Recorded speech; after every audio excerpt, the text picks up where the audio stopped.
Olá, tudo bem? Eu vou te contar uma história que aconteceu comigo em 2013 e eu quero que você dê a sua opinião sobre o que poderia ter acontecido, embora isso hoje para mim não tenha assim grande importância. Nessa época, 2013, eu estava preparando material para um livro e me preparava para escrever um capítulo sobre fé e espiritualidade. Queria defender, evidentemente, meu ponto de vista espírita da época. E eu tinha um colega no centro espírita, o médico cardiologista Mário Borba, que era diretor científico do Grupo de Estudos em Espiritualidade e Medicina Cardiovascular. Eu acho que é isso, a sigla é GENCA. Então, como ele era da área, eu pensei em contar com a experiência dele quando fosse escrever sobre esse tema, fé e espiritualidade. Eu pensei em contatar com ele na manhã do dia 19 de dezembro de 2013. Eu estava de férias na época. Pensei em contatar com ele nesse dia quando comecei a escrever sobre esse assunto. Eu já havia escrito alguma coisa sobre o trabalho desenvolvido pelo Dr. Fernando Lucchesi. E através do trabalho do Fernando Lucchesi, eu tomei conhecimento do trabalho do Dr. Harold Koenig, né? Harold Koenig, e escrevi alguma coisa sobre o trabalho dele também, que eu até então não conhecia. De tarde, eu saí para cortar o cabelo. Na volta da barbearia, me deparei com uma banca de revistas, coisa em extinção hoje, né? E bem na vitrine da banca tem lá uma revista ali. Eu não tinha perdido o hábito de comprar revista há muito tempo, fazia mais de 3 anos, pelo menos, que eu não comprava nenhuma revista. Mas tinha uma revista na vitrine que se chamava, era a Revista Saúde, número 371 da Revista Saúde. E dizia na capa assim, fé pode mesmo curar, o mesmo entre parênteses. Como o título da manchete tinha tudo a ver com aquilo que eu tinha me proposto escrever, resolvi comprar a revista. Ainda na rua, abri a revista, ao acaso, né? E me deparei com a página 24. Até esqueci de separar a revista aqui para mostrar. Imediatamente eu li o nome do Mário Borba, meu colega de centro espírita, e na página ao lado, a página 25, estavam os nomes do Dr. Fernando Lucchesi e do Dr. Harold Koenig. Exatamente os 3 que eu havia pensado durante a manhã. Já aconteceram muitas coisas comigo semelhantes a essa. Essa eu documentei, por isso que eu lembro com tanta clareza. Mas eu não falo sobre essas coisas porque pode haver alguma explicação racional e às vezes até simples sobre o que poderia ter provocado o fenômeno. Eu já citei algumas vezes, por exemplo, o caso de uma ocasião em que eu tive uma projeção consciente e projetado eu vi uma mulher negra com um rosto assim muito característico, inconfundível, que eu não conhecia. E alguns dias depois, no centro espírita em que eu trabalhava na época, eu me deparo com essa mulher. Se hoje eu adotar uma postura rigorosamente cética, eu posso concluir que eu já teria visto essa mulher alguma vez de relance, né, sem prestar atenção, sem nem mesmo me dar conta de que tinha visto ela, mas meu cérebro teria gravado a sua imagem. Eu não acredito que isso tenha acontecido, mas seria até uma explicação aceitável, sem dúvida. Mas e quanto a esse fato que eu narrei há pouco? Eu estava concentrado, escrevendo, e pensei em inserir no texto o testemunho ou as experiências de trabalho de 3 médicos, apenas 3, e apenas esses 3, não pensei em nenhum outro. Eu tinha pensado no Mário Borba e no Dr. Fernando Lucchesi, que é muito famoso em Porto Alegre. E através do Fernando Lucchesi descobri o Harold Koenig. Não havia possibilidade de eu ter lido aquela revista em algum lugar ou ter ouvido falar sobre ela. A minha atenção e meu tempo livre nessa época eram totalmente voltados para as coisas ligadas ao espiritismo. E essa revista não tinha nada a ver com o espiritismo. Aliás, eu não vi o Mário Borba há meses. O Dr. Lucchesi eu conhecia apenas superficialmente e o outro eu não conhecia. Esse outro, esse Harold Koenig, eu ouvi falar pela primeira vez na vida nesse dia, na manhã desse dia, quando estava lendo sobre o trabalho do Dr. Fernando Lucchesi. Como explicar? Coincidência? Não são muitos fatores envolvidos para se tratar de mera coincidência. O mais interessante talvez seja o fato de que nesse livro eu queria desmistificar algumas crenças espíritas populares, como acreditar que estamos sempre acompanhados por espíritos, coisa que nunca me desceu goela abaixo. Alguns colegas ou alunos do curso de educação mediúnica eram tão entusiasmados que até quando encontravam vaga para estacionar o carro, acreditavam que tinham sido auxiliados, né, pelo espírito protetor. Acreditavam a sorte de encontrar uma vaga para estacionar o carro aos favores do espírito protetor. Tá com pressa, pegou a sinaleira aberta, ô espírito. Eu pretendia então passar uma imagem menos romanceada e atribuir essas coisas ao pensamento, ao foco que damos ao pensamento. Nessa época eu acreditava que nossa vida mental é a nossa vida verdadeira. Eu já havia percebido que estamos imersos na mente.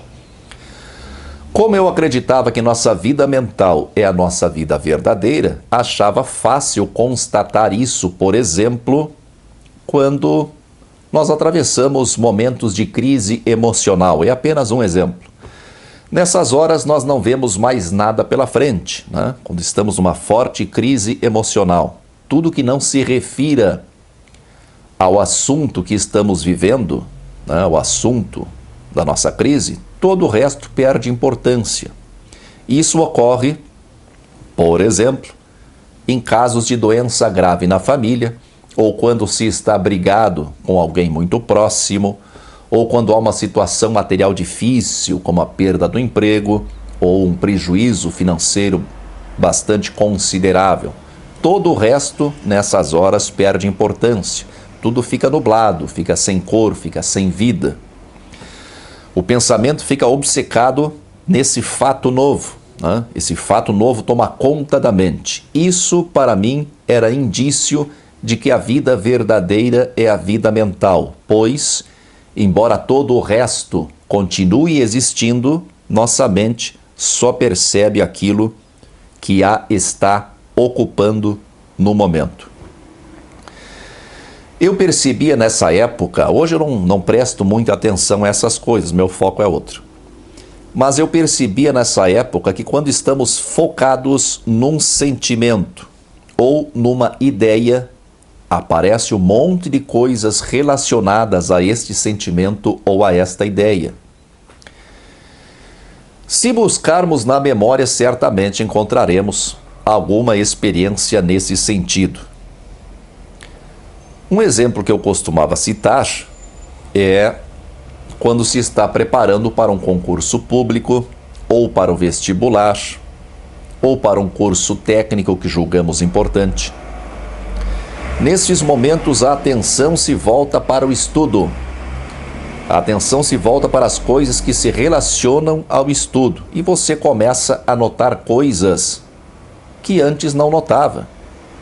Informações na televisão, na internet, informações nas ruas, falando justamente a respeito desse curso, dessa prova, desse concurso, disso que você quer fazer. Essas informações já existiam antes, mas você não percebia essas informações antes.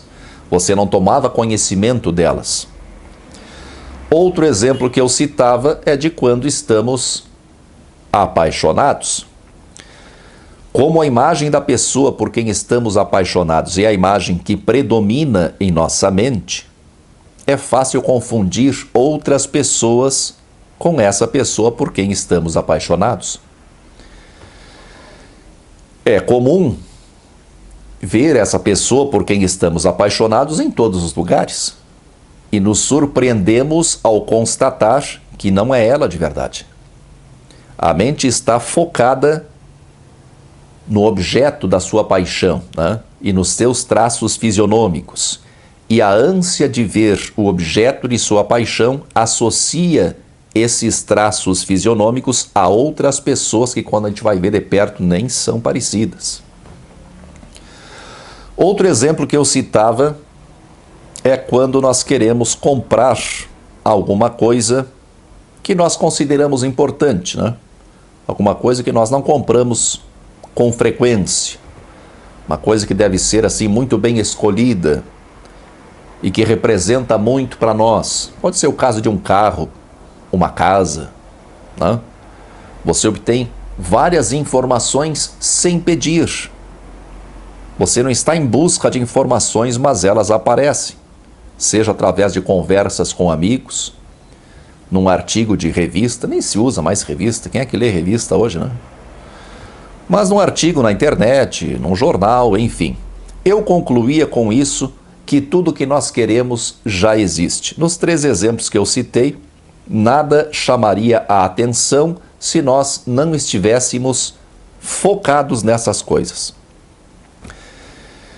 Quem não participa de cursos ou concursos, às vezes nem sabe que eles existem.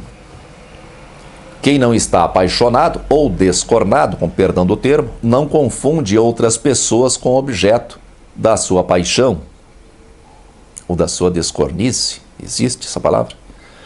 Quem não vai comprar um carro ou uma casa não irá perceber as inúmeras ofertas de bons negócios e de maus negócios, eventualmente, e as informações ligadas a esses negócios que estão em toda parte.